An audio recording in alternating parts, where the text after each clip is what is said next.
ചുവട്ടിൽ വെള്ളമൊഴിച്ച് കൊടുത്തു വളർത്തിയ ഒരു ചെടിയും ഇന്നേ വരെ വൻ വൃക്ഷങ്ങൾ ആയിട്ടില്ല. സ്വന്തം വേരുകൾ കൊണ്ട് വെള്ളം അന്വേഷിച്ച് കണ്ടെത്തിയ ചെടികളാണ് വൻ വൃക്ഷങ്ങൾ ആയിട്ടുള്ളത്. വളരെ അർത്ഥഗർഭമായ ഒരു ജീവിത സത്യമാണിത്. നമ്മൾ ഏറ്റവും അധികം വെള്ളമൊഴിച്ച് പരിപാലിച്ച് വളർത്തുന്നത് എന്തിനെയാണ് എന്ന് ചിന്തിച്ചിട്ടുണ്ടോ? വാഴയെയാണ്. തടമെടുത്ത് വെള്ളമൊഴിച്ച് വളമിട്ട് വളർത്തുന്ന വാഴ മറ്റു വൃക്ഷങ്ങളെ അപേക്ഷിച്ച് പെട്ടെന്ന് വളരുന്നുണ്ട്, വേഗം ഫലവും തരും. എന്നാൽ ഒരു കാറ്റ് വന്നാൽ പറമ്പിൽ ആദ്യം മറിഞ്ഞു വീഴുന്നത് വാഴയാണ്. എന്താണതിന് കാരണം? ധാരാളം വെള്ളം ചുവട്ടിൽ തന്നെ ദിനവും കിട്ടിയതുകൊണ്ട് വാഴയ്ക്ക് ഒരു ബുദ്ധിമുട്ടും അനുഭവിക്കേണ്ടി വന്നില്ല. അതുകൊണ്ട് തന്നെ വെള്ളം തേടി മണ്ണിലേക്ക് അധികം വേര് ആഴ്ത്തിയതുമില്ല, തായ് വേര് ഉണ്ടായില്ല. അതിന്റെ ആവശ്യമേ തോന്നിയില്ല തന്നെ. വേരുകൾക്ക് ബലം കുറവായിരുന്നു.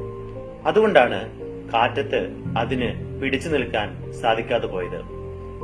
എന്നാൽ കാട്ടിൽ ഒരു ചെടി വളരുന്നുണ്ടായിരുന്നു. അതിന് ആരും വെള്ളമൊഴിച്ചു കൊടുക്കാനില്ലായിരുന്നു, വളമിട്ട് കൊടുക്കാനില്ലായിരുന്നു. കരിഞ്ഞുണങ്ങി പോകും എന്ന് തോന്നിയപ്പോൾ കൊടിയ വേനലിൽ അത് ജലം തേടി തായ്വേര് മണ്ണിലേക്ക് ആഴ്ത്തി. മറ്റു വേരുകൾ ജലം അന്വേഷിച്ച് ചുറ്റുപാടും ദൂരേക്ക് പടർത്തി. പാറക്കെട്ടുകൾക്കിടയിലൂടെ നൂണ്ടു കയറി സാവധാനം വളർന്ന് ഒരു വടവൃക്ഷമായി മാറി. കാറ്റ് വന്ന് അതിനെ ആടിയുലച്ചു. എന്നാൽ അത് കൂസലന്യെ അനേകം കൊടുങ്കാറ്റുകളെ അതിജീവിച്ചു. കാരണം പ്രതിസന്ധികളെ അഭിമുഖീകരിച്ച് വളർന്നതിനാൽ അതിന് ഉറച്ച കാതൽ രൂപപ്പെട്ടിരുന്നു. വേരുകൾ ദൃഢമായി ആഴത്തിലും ചുറ്റിലും മണ്ണിലും പാറക്കെട്ടുകളിലും അള്ളിപ്പിടിച്ചിരുന്നു. പറഞ്ഞു വരുന്നത് ഇതാണ്: ഞാനോ ഒത്തിരി കഷ്ടപ്പാടുകൾ അനുഭവിച്ചാണ് വളർന്നത്. എന്റെ മക്കൾ അതുകൊണ്ട് ഒരു ബുദ്ധിമുട്ടും അറിയരുതെന്ന് കരുതി യാതൊരു അല്ലലും അലച്ചിലും അറിയിക്കാതെയാണ് ഞാൻ അവരെ വളർത്തിക്കൊണ്ടുവന്നത്. ചില മാതാപിതാക്കന്മാർ അഭിമാനത്തോടെ ഇങ്ങനെ പറയുന്നത് കേട്ടിട്ടുണ്ട്. അങ്ങനെയുള്ളവർ കുട്ടികളോട് ചെയ്യുന്നത് വലിയ ഒരു അപരാധമാണ് എന്നറിയുക. ചെറിയ ഒരു പ്രതിസന്ധിയോ നാണക്കേടോ അഭിമുഖീകരിക്കേണ്ടി വരുമ്പോൾ സ്കൂൾ വിദ്യാർത്ഥികൾ മാത്രമല്ല, കോളേജ് വിദ്യാർത്ഥികൾ പോലും ജീവിതത്തിൽ നിന്ന് തന്നെ ഒളിച്ചോടുന്ന എത്രയോ സമകാലിക സംഭവങ്ങൾക്ക് നമ്മൾ ഇതിനോടകം സാക്ഷ്യം വഹിച്ചു. പ്രണയം തകർന്നവന്, പരീക്ഷയിൽ പരാജയപ്പെട്ടവന്, ഫുൾ A+ കിട്ടാത്തവന്, അമ്മ വഴക്ക് പറഞ്ഞവന്, അപ്പൻ മൊബൈൽ ഫോൺ വാങ്ങിച്ചു വെച്ചവന്, പരീക്ഷയിൽ കോപ്പിയടി പിടിച്ചവന്. കഴിഞ്ഞ തലമുറ നിസ്സാരമായി അഭിമുഖീകരിച്ചിരുന്ന ഇത്തരം കാര്യങ്ങൾക്ക് മുന്നിൽ പെട്ടെന്ന് വാടി തളർന്നു പോവുകയാണ് നമ്മുടെ മക്കൾ. ജീവനൊടുക്കിയ ഒരു പെൺകുട്ടി അങ്ങനെ ചെയ്യില്ല എന്നവന് മാതാപിതാക്കൾ പറഞ്ഞ കാരണം അത്ഭുതപ്പെടുത്തി. അവൾ അങ്ങനെയൊന്നും ചെയ്യാൻ ധൈര്യമുള്ള കുട്ടിയല്ല. അവൾക്ക് മുടി ചീകി കെട്ടിക്കൊടുത്തിരുന്നത് പോലും അമ്മയാണ്. അവളെ ആരോ അപായപ്പെടുത്തിയതാവണം എന്ന്. ജീവിതത്തിന്റെ പ്രാരാബ്ധങ്ങളും പരിപരുത്ത വശങ്ങളും കുഞ്ഞുങ്ങൾ അറിഞ്ഞു വളരട്ടെ. ചോദിക്കുന്നവെല്ലാം വാങ്ങിച്ചു കൊടുത്ത് അവരെ പ്രീണിപ്പിക്കരുത്. പണമുണ്ടാക്കാനുള്ള ബുദ്ധിമുട്ട് അവരറിയണം. അമേരിക്കയിലും മറ്റും ഒരു പ്രായം കഴിഞ്ഞാൽ കുട്ടികളെ സ്വയം അധ്വാനിച്ച് പണം സമ്പാദിക്കാൻ പരിശീലിപ്പിക്കാറുണ്ട്. സ്കൂൾ സമയത്തിന് ശേഷം റെസ്റ്റോറന്റുകളിലും സൂപ്പർ മാർക്കറ്റിലുമൊക്കെ സഹായിച്ച് അവർ അധ്വാനത്തിന്റെ വില അറിയാൻ നിർബന്ധിതരാകും. ബറാക് ഒബാമ അമേരിക്കൻ പ്രസിഡന്റ് ആയിരിക്കെ തന്നെ അദ്ദേഹത്തിന്റെ കൗമാരക്കാരിയായ മകൾ റെസ്റ്റോറന്റിൽ ജോലി ചെയ്യുന്ന ചിത്രം വാർത്തയായിരുന്നു. ലോകത്തിലെ ഏറ്റവും വലിയ ധനവാനായ ബിൽ ഗേറ്റ്സ് അദ്ദേഹത്തിന്റെ സമ്പാദ്യത്തിൽ ഏറിയ പങ്കും ജീവകാരുണ്യ പ്രവർത്തനങ്ങൾക്കായി നീക്കിവച്ചിരിക്കുകയാണ് എന്നറിഞ്ഞു. മക്കൾക്ക് വളരെ കുറച്ച് മാത്രമേ അദ്ദേഹം ഓഹരിയായി നൽകുന്നുള്ളൂ അത്രേ. അവന് കാരണമായി അദ്ദേഹം പറഞ്ഞത് ഇങ്ങനെയാണ്: അവർക്ക് ഞാൻ നല്ല വിദ്യാഭ്യാസവും അടിയുറച്ച ദൈവവിശ്വാസവും നൽകി. ഇനിയുള്ളത് അവർ തന്നെ അധ്വാനിച്ച് നേടിയെടുക്കട്ടെ. എങ്കിലേ അവർക്ക് ആത്മാഭിമാനം തോന്നുകയുള്ളൂ. ഗുജറാത്തിലെ കോടീശ്വരനായ സാവ്ജി ദൊലാഖിയ തന്റെ 21 വയസ്സുകാരൻ മകൻ ദ്രവ്യയെ 3 ജോഡി ഡ്രസ്സും അത്യാവശ്യം വന്നാൽ മാത്രം ഉപയോഗിക്കാൻ കുറച്ചു മാത്രം പണവും നൽകി ഒരു മാസത്തേക്ക് കേരളത്തിലേക്ക് പറഞ്ഞയച്ചത് വായിച്ചതോർക്കുക. കൊച്ചിയിലെ ഒരു കുടുസുമുറിയിൽ താമസിച്ച് ബേക്കറികളിലും റെസ്റ്റോറന്റുകളിലും ജോലി ചെയ്ത് ഒരു മാസം പിന്നിട്ട് തിരിച്ച് വീട്ടിലെത്തിയ ദ്രവ്യ പുതിയ ഒരു മനുഷ്യനായി മാറിയിരുന്നു അത്രേ. നാട്ടിലെ റെയിൽവേ സ്റ്റേഷനിൽ തിരികെ വണ്ടിയിറങ്ങിയപ്പോൾ ദാഹിച്ച് കുപ്പിവെള്ളം വാങ്ങി കുടിക്കാൻ തോന്നിയത് വേണ്ടെന്ന് വെച്ച് സ്റ്റേഷനിലെ കുടിവെള്ള സംവിധാനത്തിൽ നിന്ന് വെള്ളം കുടിച്ചത് കുപ്പിവെള്ളത്തിന്റെ വിലയായ 15 രൂപയുടെ മൂല്യം അറിഞ്ഞതുകൊണ്ടാണെന്ന് ദ്രവ്യ പിന്നീട് ഒരു അഭിമുഖത്തിൽ പറഞ്ഞത് വായിക്കാനിടയായി. വീട്ടിലെത്തിയ ഉടനെ അവൻ ആദ്യം ചെയ്തത് എന്താണെന്നോ, ആഡംബര ഷൂസുകളുടെ വലിയ ഒരു കളക്ഷൻ അവനുണ്ടായിരുന്നു. അതെടുത്ത് പാവങ്ങൾക്ക് വിതരണം ചെയ്തു.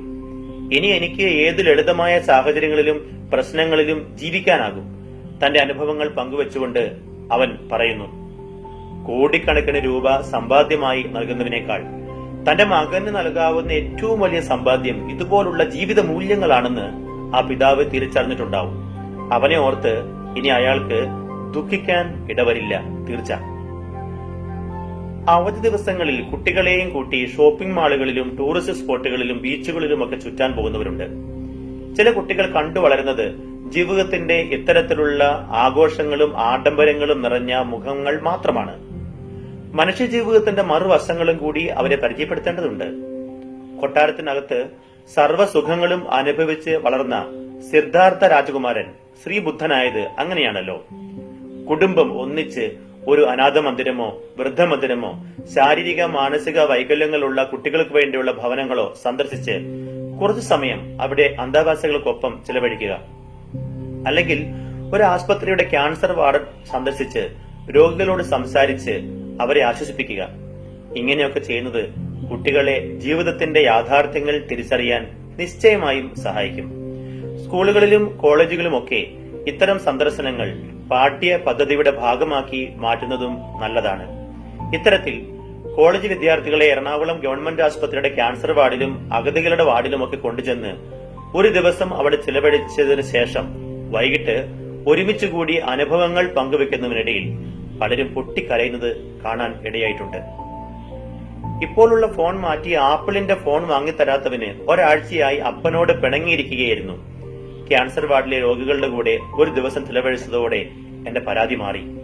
അപ്പനെ അവിടെ വെച്ചവനെ ഫോണിൽ വിളിച്ച് സംസാരിച്ചു. ഒരാൺകുട്ടി പറഞ്ഞത് ഓർക്കുന്നു, ഞാൻ എന്റെ മാതാപിതാക്കളെ മരണം വരെ കൂടെ നിർത്തി സംരക്ഷിക്കും. അവരെ തനിച്ചാക്കി എനിക്കൊന്നും നേടേണ്ട. മക്കൾ ഉപേക്ഷിച്ച് അഗതികളുടെ വാർഡിലെത്തിയ വൃദ്ധന് ദിവസം മുഴുവൻ കൂട്ടുനിൽക്കാൻ ചുമതലപ്പെടുത്തിയ കുട്ടി അതിനുശേഷം വിതുമ്പിക്കൊണ്ട് പറഞ്ഞതാണ്. എറണാകുളം നഗരത്തിൽ ഭവനരഹിതരായി അലഞ്ഞു തിരിയുന്ന പുരുഷന്മാരും സ്ത്രീകളും അടങ്ങിയ 60ഓളം പാവങ്ങളെ ലുലുമാൾ കാണിക്കുന്ന ഒരു പ്രോഗ്രാം സംഘടിപ്പിക്കുകയുണ്ടായി. തിയേറ്ററിൽ അവരോടൊപ്പം സിനിമ കണ്ടും പാരഗൺ റെസ്റ്റോറന്റിൽ നിന്ന് ഭക്ഷണം നൽകിയും മാളിനുള്ളിൽ അവരെ ചുറ്റിക്കാണിക്കാൻ ഓരോരുത്തർക്കുമൊപ്പം ഒരു കോളേജ് വിദ്യാർത്ഥിയെയും കൂട്ടുവിട്ടു. കോളേജിന്റെ പരിസരത്തുള്ള വീടുകൾ കയറിയിറങ്ങി പാഴ്വസ്തുക്കൾ പെറുക്കി വിറ്റാണ് അതിനുള്ള ഫണ്ട് കുട്ടികൾ സ്വരൂപിച്ചത്. വൈകിട്ട് അവരെ പിരിയുമ്പോൾ കുട്ടികളിൽ പലരുടെയും കണ്ണ് നിറയുന്നത് കണ്ടു. അതെ, നമ്മുടെ കുഞ്ഞുങ്ങളുടെയൊക്കെ ഉള്ളിൽ നന്മയുടെ വിത്തുകളുണ്ട്. കരുതലോടെ അത് വളർത്തിയെടുത്താൽ മതി. ബുദ്ധി മാത്രം വളർന്നവരാകാതെ ഹൃദയം കൂടി വളർന്നവരാകട്ടെ നമ്മുടെ മക്കൾ. സൂര്യന് കീഴെയുള്ള ഏതൊരു അറിവും ആരുടെയും സഹായം കൂടാതെ വിരൽത്തുമ്പിൽ ലഭിക്കുന്ന ഈ കാലഘട്ടത്തിൽ അറിവിനേക്കാൾ പ്രധാനമായി അവർക്ക് നൽകേണ്ടത് തിരിച്ചറിവുകളാണ്. തിരിച്ചറിവുകളില്ലാത്ത അറിവുകൾ ഉപകാരത്തിൽ ഉപരി ഉപദ്രവമേ ചെയ്യൂ. മാതാപിതാക്കന്മാരെ വൃദ്ധമന്ദിരങ്ങളിൽ നടതള്ളുന്നവരും നിസ്സാര കാര്യങ്ങൾക്ക് പിണങ്ങി വിവാഹമോചനം തേടുന്നവരുമൊക്കെ അറിവ് കുറഞ്ഞവരെക്കാൾ ഏറെ അറിവ് കൂടുതൽ ഉള്ളവരാണ് എന്നതാണ് യാഥാർത്ഥ്യം. കുഞ്ഞുങ്ങളോടും ചിലത് ഓർമ്മപ്പെടുത്താനുണ്ട്. പലർക്കും ജീവിതത്തോടെ ഒത്തിരി പരാതികളുണ്ട്. ആരും പ്രോത്സാഹിപ്പിക്കുന്നില്ല, മനസ്സിലാക്കുന്നില്ല. കുടുംബം സാമ്പത്തികമായി പിന്നോക്കമാണ്, വീട്ടിൽ സമാധാനമില്ല, മറ്റ് കുട്ടികൾക്ക് ഉള്ളതുപോലെയുള്ള അവസരങ്ങൾ ലഭിക്കുന്നില്ല എന്നിങ്ങനെ. ശരിയാണ്, എല്ലാവർക്കും ജീവിതം ഒരേ തരത്തിലുള്ള അവസരങ്ങളും സാഹചര്യങ്ങളും നൽകിയെന്ന് വരില്ല. ചിലർ ക്ലേശകരമായ ബാല്യത്തിലൂടെയും കൗമാരത്തിലൂടെയും ഒക്കെ കടന്നു പോകേണ്ടതുണ്ട്.